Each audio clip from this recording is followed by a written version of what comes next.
ಕಾವ್ಯ ಗೌಡ, ಮೀರಾ ಮಾಧವ, ಗಾಂಧಾರಿ ಹಾಗೆಯೇ ಪುನರ್ವಿವಾಹ ಜೊತೆಗೆ ರಾಧಾರಮಣ ಈ ರೀತಿಯಾಗಿ ಅನೇಕ ಸೀರಿಯಲ್ನಲ್ಲಿ ನಟಿಸಿದಂಥ ನಟಿ ಅಂತ ಅಂದರೆ ಅದು ಕಾವ್ಯ ಗೌಡ. ತುಂಬ ಜನಕ್ಕೆ ಗೊತ್ತಿಲ್ಲದಂಥ ವಿಚಾರ ಅಂದರೆ ಸುಮಾರು 10-12 ವರ್ಷಗಳಿಂದ ಈಕೆ ಇಂಡಸ್ಟ್ರಿಯಲ್ಲಿ ಇದ್ದಾರೆ. ಪ್ಯಾಟೆ ಹುಡುಗಿರ್ ಹಳ್ಳಿ ಲೈಫಿಂದ ಶುರುವಾದಂಥ ಇವರ ಇಂಡಸ್ಟ್ರಿಯ ಕೆರಿಯರ್ ಅದಾದಮೇಲೆ ಅನೇಕ ಆ್ಯಡ್ಸ್ಗಳು, ಅನೇಕ ಸೀರಿಯಲ್ಸ್ಗಳು, ಜೊತೆಗೆ ಬಕಾಸುರ ಹಾಗೆಯೇ ಬೇರೆ ಬೇರೆ ಸಿನಿಮಾಗಳಲ್ಲೂ ಕೂಡ ನಟಿಸುವಂಥ ಅವಕಾಶ ಸಿಕ್ತು. ಅದೆಲ್ಲವನ್ನ ಬಾಚಿಕೊಂಡ ಈಕೆ ನೋಡ್ತಾ ನೋಡ್ತಾ ಇದ್ದ ಹಾಗೆಯೇ ಬೆಳೆದ್ರು. ಈಗ ತಾನಾಯಿತು, ತನ್ನ ಸುಂದರ ಸಂಸಾರ ಆಯಿತು ಅಂತ ಸೈಲೆಂಟ್ ಆಗಿದ್ದಾರೆ.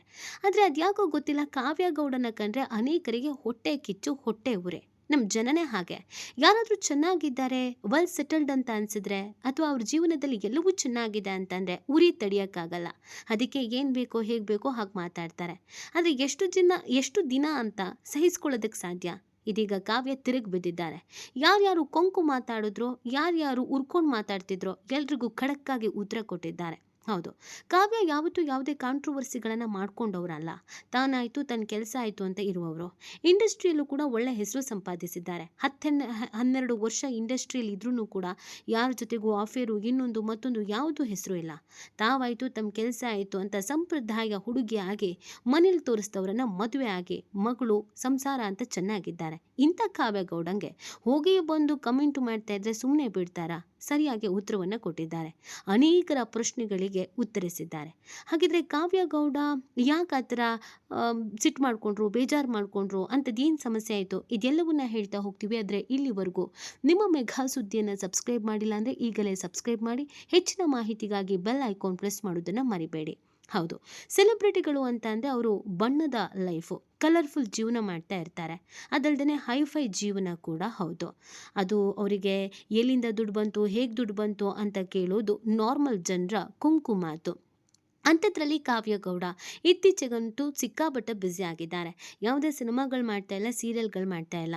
ಆದರೆ ದಿನಕ್ಕೊಂದು ಬಟ್ಟೆ, ದಿನಕ್ಕೊಂದು ಬ್ಯಾಗು, ಅದು ಕೂಡ ಒಂದು ಬ್ಯಾಗಿಗೆ 30 ಲಕ್ಷ, 40 ಲಕ್ಷ, 50 ಲಕ್ಷ, ಕೋಟಿ ಕೋಟಿ ಬೆಲೆ ಬಾಳುವಂಥ ಸೀರೆ, ಕೋಟಿ ಕೋಟಿ ಬೆಲೆ ಬಾಳುವಂಥ ಒಡವೆ, ಕೋಟಿ ಕೋಟಿ ಬೆಲೆ ಬಾಳುವಂಥ ಕಾರು, ಫಾರಿನ್ ಟ್ರಿಪ್ಪು, ಎಲ್ಲ ದಿನವೂ ಕೂಡ ರೆಸಾರ್ಟ್ಸು, ಎಲ್ಲ ಕಾರ್ಯಕ್ರಮಗಳನ್ನು ರೆಸಾರ್ಟ್ಸಲ್ಲೇ ಸೆಲೆಬ್ರೇಟ್ ಮಾಡೋದು. ಆ್ಯನಿವರ್ಸರಿ, ಬರ್ತಡೇ, ಅಕ್ಕನ ಬರ್ತಡೇ, ಭಾವನ ಬರ್ತಡೇ, ಅಕ್ಕನ ಮಗಳ ಬರ್ತಡೇ, ಅವಳ ಬರ್ತಡೇ, ಇವರ ಬರ್ತಡೇ, ಆ್ಯನಿವರ್ಸರಿ ಎಲ್ಲವನ್ನ ಕೂಡ ಹೈಫೈವ್ ಆದಂಥ ರೆಸಾರ್ಟ್ನಲ್ಲಿ ಪ್ಲ್ಯಾನ್ ಮಾಡಿ ಸೆಲೆಬ್ರೇಟ್ ಮಾಡ್ತಾರೆ.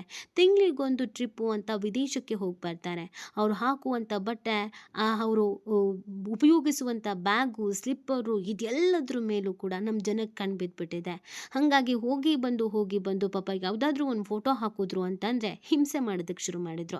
ನಮ್ಮ ಜನಕ್ಕೆ ಅವ್ರ ಜೀವನಕ್ಕಿಂತ ಬೇರೆಯವ್ರ ಜೀವನದಲ್ಲಿ ಏನಾಗ್ತಿದೆ ಅಂತ ತಿಳ್ಕೊಳ್ಬೇಕು ಅನ್ನುವಂಥ ಆಸೆ ನಿಜವಾಗ್ಲೂ ಅತಿ ಹೆಚ್ಚೇ ಇದೆ ಬಿಡಿ. ಅದಲ್ಲದೆ ಯಾರು ಲೈಫಲ್ಲಿ ಸೆಟಲ್ಡ್ ಆಗಿದ್ದಾರೆ, ತುಂಬ ಚೆನ್ನಾಗಿದ್ದಾರೆ, ಹೈಫೈ ಆಗಿದ್ದಾರೆ, ಒಳ್ಳೆ ಬಟ್ಟೆ ಹಾಕ್ತಾರೆ, ಬ್ರ್ಯಾಂಡೆಡ್ ಬಟ್ಟೆ ಹಾಕ್ತಾರೆ ಅಂತ ಅಂದರೆ ಅದು ದುಡ್ಡು ಹೇಗೆ ಬಂತು, ಹೇಗೆ ಶೋಕಿ ಮಾಡ್ತಾರೆ, ಹೆಂಗೆ ಸಾಧ್ಯ ಅಂತ ಯೋಚನೆ ಮಾಡೋರ ಸಂಖ್ಯೆ ಕೂಡ ಹೆಚ್ಚಾಗಿದೆ. ಕಾವ್ಯ ಗೌಡ ವಿಚಾರದಲ್ಲಿ ಆಗಿದ್ದು ಅದೇನೆ. ಕಾವ್ಯ ಸೋಷಿಯಲ್ ಮೀಡಿಯಲ್ಲಿ ತುಂಬ ಅಂದರೆ ತುಂಬಾ ಆ್ಯಕ್ಟಿವ್ ಇದ್ದಾರೆ. ಎಲ್ಲೇ ಹೋದರೂ ಎಲ್ಲೇ ಬಂದರೂ ಫೋಟೋಸ್ಗಳನ್ನು ಶೇರ್ ಮಾಡ್ತಾರೆ. ಬಿಕಾಸ್ ಅವರೊಬ್ಬರು ಸೆಲೆಬ್ರಿಟಿ. ಆ ಕಾರಣಕ್ಕಾಗಿ ಕೆಲವರು ಗಂಡನ ದುಡ್ಡಲ್ಲಿ ಶೋಕಿ ಮಾಡ್ತಾ ಇದೆಯಾ, ಗಂಡನ ದುಡ್ಡನ್ನು ವೇಸ್ಟ್ ಮಾಡ್ತಾ ಇದೆಯಾ, ಹೆಂಗೋ ಹಂಗು ಹಿಂಗು ಕೋಟಿ ಕುಳನ್ ಹುಡ್ಕೊಂಡು ಬಿಟ್ಯಾ, ನಿಮ್ಮಂಥ ಹೀರೋಯಿನ್ಸ್ದೆಲ್ಲ ಇದೇ ಬಾಳಾಗೋಯ್ತು, ಕೋಟಿ ಕುಳನ್ ಕ್ಯಾಚ್ ಹಾಕೊಳ್ಳೋದು, ಮದುವೆ ಆಗೋದು, ಅವ್ರ ದುಡ್ಡನ್ನು ವೇಸ್ಟ್ ಮಾಡೋದು, ಗಂಡನ ದುಡ್ಡಲ್ಲಿ ಶೋಕಿ ಮಾಡೋದು ಅಂತ ಕಮೆಂಟ್ ಹಾಕಿದ್ರು. ಇನ್ನೂ ಕೆಲವರು ಒಂದು ಹೆಜ್ಜೆ ಮುಂದೆ ಹೋಗಿ, ನೀವಿರುವಂಥ ಮನೆ ಪ್ಯಾಲೇಸ್ ಥರ ಇದೆ, ಅದು ನಿಮ್ಮ ಗಂಡಂದೇನಾ, ನಿಮಗೆ ಆ ಮನೆ ಕೊಡ್ತಾರಾ, ನಿಮ್ಮ ಗಂಡಂಗೊಬ್ಬರು ಅಕ್ಕ ಇದ್ದಾರೆ ಅನಿಸುತ್ತೆ, ಅವರು ಕೂಡ ಇದೇ ಫೋಟೋಗಳನ್ನು ಇದೇ ಮನೇಲಿ ಹಾಕ್ತಾ ಇದ್ದಾರೆ, ಅವ್ರವ್ರ ಗಂಡನ ಮನೇಲಿ ಇಲ್ವಾ, ಆ ಮನೆ ನಿಮ್ಮ ಗಂಡನ ಅಕ್ಕಂದ, ಇನ್ನೊಂದು ಮತ್ತೊಂದು ನಾನ್ಸೆನ್ಸ್ ಕ್ವಶನ್ಸ್ಗಳನ್ನು ಕೇಳೋಕೆ ಶುರು ಮಾಡಿದ್ರು. ಒಂದು ಫ್ಯಾಮಿಲಿ ಅಂತ ಅಂದಮೇಲೆ ಅವ್ರ ಲೈಫಲ್ಲಿ ಅತ್ತಿಗೆ, ಅಣ್ಣ, ತಮ್ಮ, ನಾದ್ನಿ, ಓರ್ಗಿತ್ತಿ, ಮೈದ್ನ ಎಲ್ಲರೂ ಕೂಡ ಇದ್ದೇ ಇರ್ತಾರೆ. ಅದು ಅವ್ರ ಮನೆನೋ ಇನ್ನೊಬ್ರು ಮನೆನೋ, ಶೋಕಿ ಮಾಡ್ತಿದ್ದಾರೋ, ಇನ್ನೊಂದು ಮಾಡ್ತಿದ್ದಾರೋ, ಮತ್ತೊಂದು ಮಾಡ್ತಿದ್ದಾರೋ ಜನಕ್ಕೆ ಬೇಡದೇ ಇರೋ ವಿಚಾರ. ಆದರೆ ಕಾವ್ಯಂಗೆ ಇದು ಎಷ್ಟು ಮಟ್ಟಿಗೆ ಕಿರಿಕಿರಿ ಆಯಿತು ಅಂತಂದರೆ, ಯಾವುದೇ ಫೋಟೋಗಳು ಹಾಕಿದ್ರು ಗಂಡನ ದುಡ್ಡು ಅಥವಾ ನಿಮ್ಮ ಗಂಡನ ಮನೆ, ನಿಮ್ಮ ಗಂಡನ ಅಕ್ಕನೂ ಇದೇ ಫೋಟೋ ಹಾಕ್ತಾರೆ, ಇದು ಅವ್ರದ್ದು ಮನೆ ಅನಿಸುತ್ತೆ, ನೀವು ಬಿಟ್ಟು ಬಿಲ್ಡಪ್ ಕೊಡ್ತಿದ್ದೀರಾ, ಶೋ ಆಫ್ ಕೊಡ್ತಾ ಇದ್ದೀರಾ ಅಂತ ಕಮೆಂಟ್ ಹಾಕೋಕೆ ಶುರು ಮಾಡಿದ್ರು. ಇದರಿಂದ ಕಾವ್ಯಂಗೂ ಕೂಡ ಕಿರಿಕಿರಿ ಆಯಿತು. ಎಲ್ಲದಕ್ಕೂ ಕೂಡ ಖಡಕ್ಕಾಗಿ ಉತ್ತರ ಕೊಟ್ಟಿದ್ದಾರೆ. ಇನ್ಮೇಲೆ ಯಾರು ಅವ್ರನ್ನ ಇದು ನಿಮ್ಮ ದುಡ್ಡ, ನಿಮ್ಮ ಗಂಡನ ದುಡ್ಡ ಅಂತ ಕೇಳೋ ಹಾಗಿಲ್ಲ. ಹೌದು. ಕಾವ್ಯ ಅವರು ಕರೋನಾ ಸಂದರ್ಭದಲ್ಲಿ ಸೋಮಶೇಖರ್ ಅವರನ್ನ ಮದುವೆ ಆದ್ರು. ಇದು ಖಂಡಿತವಾಗಿಯೂ ಕೂಡ ಅರೇಂಜ್ ಮ್ಯಾರೇಜ್ ಅನ್ನೋದನ್ನ ಮೊದಲೇ ಹೇಳ್ಕೊಂಡಿದ್ರು. ಇದು ಲವ್ ಮ್ಯಾರೇಜ್ ಅಲ್ಲ. ತಂದೆ ತಾಯಿ ನೋಡಿ ನಿಶ್ಚಯ ಮಾಡಿರುವಂತ ಮದುವೆ. ಕರೋನಾ ಆಗಿರೋದ್ರಿಂದ ನಾವು ತುಂಬ ಸಿಂಪಲ್ ಆಗಿ ಮದುವೆ ಆಗಬೇಕು ಅಂತ ಬಯಸಿದ್ದೀವಿ ಅಂತ ಹೋಟೆಲ್ನಲ್ಲಿ ಅವ್ರಿಗೆ ಯಾರು ಬೇಕೋ ಅವರನ್ನ ಕರ್ಕೊಂಡು ಮದುವೆ ಆಗಿದ್ರು. ಆ ಮದುವೆ ವಿಡಿಯೋಸ್ಗಳು ಫೋಟೋಸ್ಗಳು ಕೂಡ ಕಣ್ಣು ಕುಕ್ಕುವ ಹಾಗಿತ್ತು. ಹೇಳಿ ಕೇಳಿ ಕಾವ್ಯ ಸೆಲೆಬ್ರಿಟಿ ಆಗಿರೋದ್ರಿಂದ ತುಂಬ ಚೆನ್ನಾಗಿ ರೆಡಿ ಆಗ್ತಾರೆ, ಒಳ್ಳೆ ಜುವೆಲ್ಸ್ ಹಾಕ್ತಾರೆ, ಒಳ್ಳೆ ಬಟ್ಟೆ ಹಾಕ್ತಾರೆ, ಮತ್ತು ಎಲ್ಲವೂ ಕೂಡ ಬ್ರ್ಯಾಂಡೆಡ್ ಬಳಕೆ ಮಾಡ್ತಾರೆ. ಕೇವಲ ಕಾವ್ಯ ಮಾತ್ರ ಅಲ್ಲ, ಕಾವ್ಯ ಅಕ್ಕ ಭಾವ ಕೂಡ ಇದೇ ರೀತಿ ಆಗಿದ್ದಾರೆ. ಕಾವ್ಯನ ಅಕ್ಕನೂ ಕೂಡ ಇದೇ ಥರ ಸ್ಟೈಲಿಶ್ ಆಗಿ ಇರ್ತಾರೆ. ಹೇಳಬೇಕು ಅಂತ ಹೇಳಿದರೆ ಕಾವ್ಯ ಅವರು ಮೊದಲಿನಿಂದಲೂ ಕೂಡ ಇದೇ ಥರ ಇದ್ದಾರೆ. ಮದುವೆ ಆದಮೇಲೆ ಸ್ವಲ್ಪ ಜಾಸ್ತಿ ಆಗಿರ್ಬೋದು. ಕಾವ್ಯ ಅವರ ತಂದೆ ತಾಯಿ ಕೂಡ ಒಳ್ಳೆಯ ಸಂಪಾದನೆಯನ್ನು ಮಾಡಿದ್ದಾರೆ. ಅವರು ಕೂಡ ಇಂಡಸ್ಟ್ರಿಯಲ್ಲಿ ಇದ್ದಾರೆ ಅನ್ನೋದು ಗೊತ್ತಾಗ್ತಾ ಇದೆ. ಸೊ ಇದು ಒಂದು ಕಡೆಯಲ್ಲಾದರೆ ಕಾವ್ಯ ಅಕ್ಕ, ಅಕ್ಕನ ಗಂಡ ಭಾವ ಇಬ್ಬರು ಕೂಡ ಫಾರಿನಲ್ಲಿ ಸೆಟಲ್ಡ್ ಆಗಿದ್ರು. ಅವ್ರಿಗೂ ಕೂಡ ಒಳ್ಳೆ ಸಂಪಾದನೆ ಇತ್ತು. ಆದರೆ ಈಗ ಬೆಂಗಳೂರಿಗೆ ಬಂದು ಕರೋನಾ ಸಂದರ್ಭದಲ್ಲಿ ಸೆಟಲ್ ಆದರೂ ಅವರು ಒಂದು ಬೋಟಿಕ್ಕನ್ನು ಓಪನ್ ಮಾಡ್ಕೊಂಡಿದ್ದಾರೆ. ತುಂಬ ಚೆನ್ನಾಗಿ ಅದ್ಭುತವಾದಂಥ ಡಿಸೈನಿಂಗ್ ವೇರನ್ನು ಅವ್ರು ಎಲ್ರಿಗೂ ಕೊಡ್ತಾರೆ. ಸೊ ಬೋಟಿಕ್ ಅಂತ ಹೇಳಿದರೆ ಅದರಲ್ಲಿ ಸಾಮಾನ್ಯವಾಗಿ ದುಡ್ಡಂತೂ ಬಂದೇ ಬರುತ್ತೆ. ಹೋಗಲಿ, ಅದು ಕಾವ್ಯ ಅವರ ಅಕ್ಕನ ಬಿಸ್ನೆಸ್ ಅಂತ ಅಂದರೆ ಅದು ಅವ್ರ ಬಿಸ್ನೆಸ್ಸು, ಅದಕ್ಕೆ ಅವ್ರು ದುಡ್ಡು ಮಾಡಿದ್ದಾರೆ. ಇದಕ್ಕೆ ಕಾವ್ಯ ಉತ್ತರ ಕೊಟ್ಟಿದ್ದಾರೆ. ನಾನೇನು ಮನೇಲಿ ಕೂತ್ಕೊಳ್ಳುವಂಥ ಹುಡುಗಿ ಅಲ್ಲ, ಅವಿದ್ಯಾವಂತನೂ ಅಲ್ಲ, ತುಂಬ ಚೆನ್ನಾಗಿ ಓದ್ಕೊಂಡಿದ್ದೀನಿ. ನಮ್ಮ ಅಪ್ಪ ಅಮ್ಮ ಓದಿಸಿದ್ದಾರೆ. ನಾನು ಕೂಡ ಕೆಲಸ ಮಾಡ್ತಾ ಇದ್ದೀನಿ. ತುಂಬ ಜನಕ್ಕೆ ಗೊತ್ತಿದೆಯೋ ಗೊತ್ತಿಲ್ವೋ, ಆದರೆ ಕಾವ್ಯ ಅವರು ಈ ಒಡವೆಗಳನ್ನು ಡಿಸೈನ್ ಮಾಡುವಂಥ ಕೆಲಸವನ್ನು ಮಾಡ್ತಾರೆ. ಒಂದು ಜುವೆಲ್ಸ್ ಹೀಗೆ ಬರಬೇಕು ಅನ್ನುವ ಡಿಸೈನ್ ಮಾಡುವಂಥ ಕೆಲಸವನ್ನು ಕಾವ್ಯ ಅವರು ಮಾಡ್ತಾರೆ. ಅದಕ್ಕೆ ತುಂಬ ಅಂದರೆ ತುಂಬ ಸ್ಕೋಪ್ ಇದೆ. ತುಂಬ ಅಂದರೆ ತುಂಬಾ ಮಹತ್ವವಾದಂಥ ಕೆಲಸ ಅದು. ಜುವೆಲ್ಸ್ಗೆ ಹೆಂಗೆ ನಾವು ಇವತ್ತು ಇಷ್ಟಪಟ್ಟು ಹಾಕೊಳ್ತೀವೋ, ಆ ಜುವೆಲ್ಸ್ ಈ ಥರದ್ದೇ ಡಿಸೈನ್ ಬೇಕು ಅಂತ ಮಾಡುವಂಥ ಕೆಲಸ. ಪ್ರತಿಷ್ಠಿತ ಆಭರಣದ ಅಂಗಡಿಯಲ್ಲಿ ಇವ್ರು ಕೆಲಸವನ್ನು ಮಾಡ್ತಾರೆ. ಇವರು ಪೆನ್ಸಿಲಲ್ಲಿ ಸ್ಕೆಚ್ ಹಾಕ್ತಾರೆ, ಇದೇ ಥರ ಒಡವೆಯ ಡಿಸೈನ್ ಬೇಕು ಅಂತ ಆ ಥರ ಮಾಡ್ತಾರೆ. ಸೊ ಇದಕ್ಕೂ ಕೂಡ ಲಕ್ಷ ಲಕ್ಷ ಸಂಬಳ ಬರುತ್ತೆ. ಸೊ ನನ್ನ ದುಡ್ಡಲ್ಲಿ ನಾನು ಶೋಕಿ ಮಾಡ್ತಾ ಇದ್ದೇನೆ. ಹಾಗೂ ಒಂದು ವೇಳೆ ನನ್ನ ಗಂಡನ ದುಡ್ಡಾದರೆ ಅದು ನನ್ನ ಗಂಡನ ದುಡ್ಡೇ. ನಾನು ನನ್ನ ಮಗಳು ಬಳಸ್ದೆ, ಇನ್ಯಾರು ಬಳಸ್ತಾರೆ ಅನ್ನೋದು ಕಾವ್ಯನ ಪ್ರಶ್ನೆ ಆಗಿದೆ. ಹೌದು, ಕಾವ್ಯ ಕೇಳ್ತಿರೋದ್ರಲ್ಲಿ ತಪ್ಪೇನಿದೆ? ಅವರು ಸ್ವಂತ ದುಡ್ಡಲ್ಲಿ ಕೆಲಸ ಮಾಡ್ತಾ ಇದ್ದಾರೆ ಒಂದು.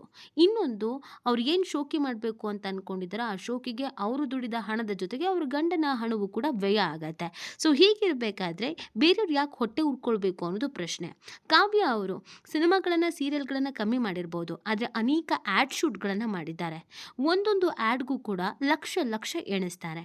ಹೀಗಿರಬೇಕಾದ್ರೆ ಅವ್ರಿಗೆ ಆ್ಯಡ್ಗಳಿಂದಲೂ ಕೂಡ ದುಡ್ಡು ಬರುತ್ತೆ. ಇನ್ನೊಂದು ಕಡೆಯಲ್ಲಿ ಅವರೇ ಪ್ರೊಫೆಷನಲ್ ಆಗಿ ಜ್ಯುವೆಲರಿ ಆರ್ಟ್ ಮಾಡೋದ್ರಿಂದ ಅವ್ರಿಗೆ ಅದರಿಂದಲೂ ಕೂಡ ಪ್ರತಿಷ್ಠಿತ ಕಂಪನಿಗಳು, ಅದು ಡೈಮಂಡ್ ಆಗಿರ್ಬೋದು ಅಥವಾ ಗೋಲ್ಡ್ ಆಭರಣಗಳಾಗಿರ್ಬೋದು, ಹೀಗೆ ಒಂದು ಸರ ಅಥವಾ ಒಂದು ಓಲೆಯ ಡಿಸೈನ್ ಇರಬೇಕು ಅಂತ ಸ್ಕೆಚ್ ಹಾಕಿ ಕೊಡೋದು ಅಷ್ಟು ಸುಲಭ ಅಲ್ಲ. ಅದಕ್ಕೆ ಅಂತ ಕೋರ್ಸ್ ಇರುತ್ತೆ, ಅದಕ್ಕೆ ಅಂತ ಕಷ್ಟಪಟ್ಟು ಓದಿರ್ತಾರೆ. ಸೊ ಅದನ್ನು ಮಾಡ್ಕೊಂಡ್ಮೇಲೆ ಒಂದು ಪ್ರತಿಷ್ಠಿತ ಕಂಪನಿಯವರು ಅವರನ್ನು ಕೆಲಸಕ್ಕೆ ಅಂತ ತೆಗೆದುಕೊಂಡಿರ್ತಾರೆ.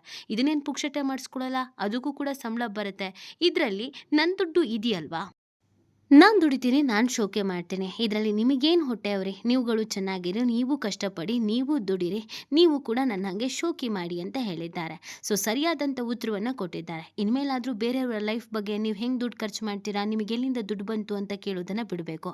ಯಾರೋ ಲೈಫಲ್ಲಿ ನಮಗಿಂತ ಚೆನ್ನಾಗಿದ್ದಾರೆ ಅಂದರೆ ಖುಷಿ ಪಡೋ ಕೆಲಸವನ್ನು ಮಾಡಬೇಕು. ಈ ಬಗ್ಗೆ ನಿಮ್ಗೇನು ಅನ್ಸುತ್ತೆ ಅನ್ನೋದನ್ನು ನೀವು ಕೂಡ ಕಮೆಂಟ್ ಮಾಡಿ ನಿಮ್ಮ ಅನಿಸಿಕೆಯನ್ನು ತಿಳಿಸಬಹುದು.